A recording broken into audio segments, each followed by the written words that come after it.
এই যে দেখতে পাচ্ছেন শিকড়গুলো বেরিয়েছে। ঠিক এই পজিশনে খালটা করতে হবে, কারণ এখানে এরবার যদি আমি এইভাবে সারগুলো দিই তাহলে এই শিকড়ের মাধ্যমে গাছটা টানবে। আসসালামু আলাইকুম। তো আজকে দেখাবো আমরা এই যে পেঁপে গাছগুলো দেখতে পাচ্ছেন, আগে লাগানো হয়েছিল, 1.5 মাস বয়স এখন। তো শীতকালের জন্য যথেষ্ট গ্রোথ হয় না, কারণ শীতকালে গাছের গ্রোথ অনেকটা কম। তো আজকে আপনাদেরকে দেখাবো যে পেঁপে গাছের সার প্রয়োগ করার সঠিক পদ্ধতি। তো কাছে নিয়ে এসো, কী পজিশনে এখন আছে সেটা দেখাচ্ছি। এর 6 ইঞ্চির বরাবর একটু খাল করে নিতে হবে সর্বপ্রথম, কারণ গোড়াতে দিলে গাছের ক্ষতি হয়ে যাবে। আর কোন জায়গায় খালটা করবেন সেটা দেখাই। এই যে দেখতে পাচ্ছেন শিকড়গুলো বেরিয়েছে।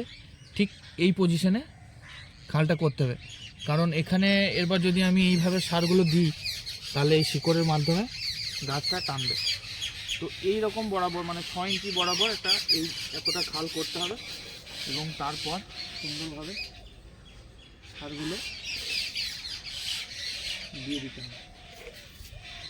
এখানে আমি যেটা দিলাম সেটা হচ্ছে 10-26 এবং ইউরিয়া মিক্স করে অল্প পরিমাণ, খুব বেশি সার কিন্তু দেওয়া লাগবে না, অল্প পরিমাণ সার আপনারা গাছে গোড়ায় গোড়ায় দিয়ে দেবেন।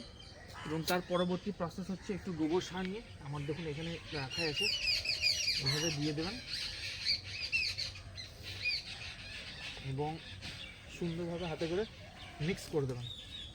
তাহলে মাটির সঙ্গে মিশে যাবে এবং গাছ খুব ভালোভাবে খেতে পারবে।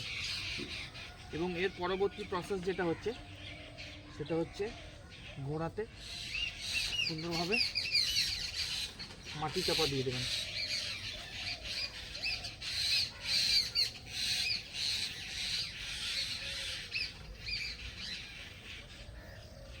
এই সুন্দরভাবে। এবং নেক্সট সবথেকে গুরুত্বপূর্ণ প্রসেস যেটা হচ্ছে গাছের গোড়া কিন্তু বাঁধিয়ে রাখতে হবে। এই ধরনের কাছে নিয়ে এসো,